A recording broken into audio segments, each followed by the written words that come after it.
Yes, ready for dictation. Start. उपाध्यक्ष महोदय, मैं आपका बड़ा आभारी हूँ कि आपने मुझे बोलने के लिए समय दिया है। विराम।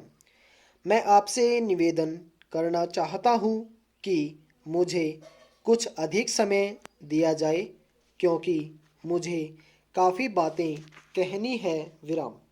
कुछ महीने पहले रेल मंत्री जी ने जिन परिस्थितियों में रेलवे मंत्रालय संभाला, वे परिस्थितियां बड़ी कठिन थी क्योंकि पिछली सरकार ने मंत्रालय की व्यवस्था को बहुत खराब कर दिया था।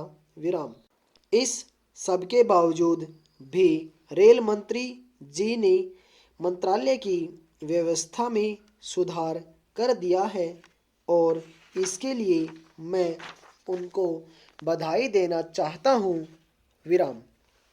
मैं बड़े ही गर्व के साथ कह सकता हूँ कि इन कुछ महीनों में बड़ी सफलता के साथ सभी कठिनाइयों का सामना किया गया है। विराम।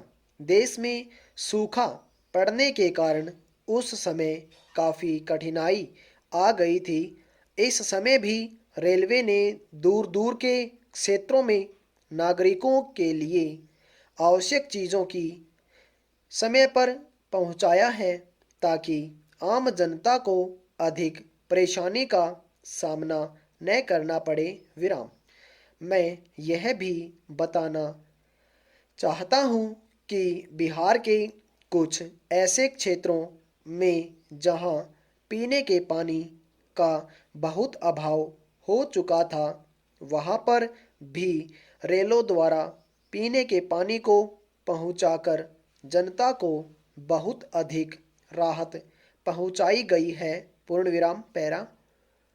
महोदय, मैं मंत्री महोदय को इस बात के लिए भी धन्यवाद देना चाहता हूँ कि उन्होंने रेलवे का जो बजट प्रस्तुत किया है, वह भी आम जनता को राहत पहुँचाने वाला बजट है और इस बजट का सारे देश में स्वागत किया जा रहा है। विराम।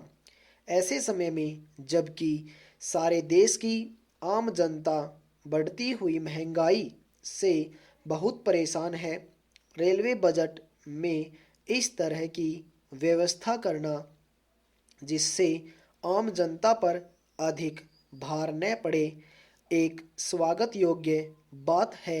विराम। रेलवे विभाग में बढ़ते हुए भ्रष्टाचार को भी समाप्त करने का निर्णय किया गया है, जो मैं समझता हूँ सबसे आवश्यक बात है। विराम। जब तक सरकार अपने मंत्रालयों और विभागों में फैले भ्रष्टाचार को समाप्त करने का प्रयास नहीं करेगी, तब तक किस प्रकार से देश का विकास हो सकता है, यह सोचने योग्य बात है। विराम। मैं रेल मंत्री जी से निवेदन करना चाहता हूँ कि वे इस तरह की व्यवस्था करें जिससे भ्रष्टाचार को बढ़ाने वाले लोगों को ऐसी सज़ा दी जा सके ताकि भविष्य में कोई भी कदम उठाने की हिम्मत न करें और मंत्रालय के काम में बाधा न पड़े। विराम।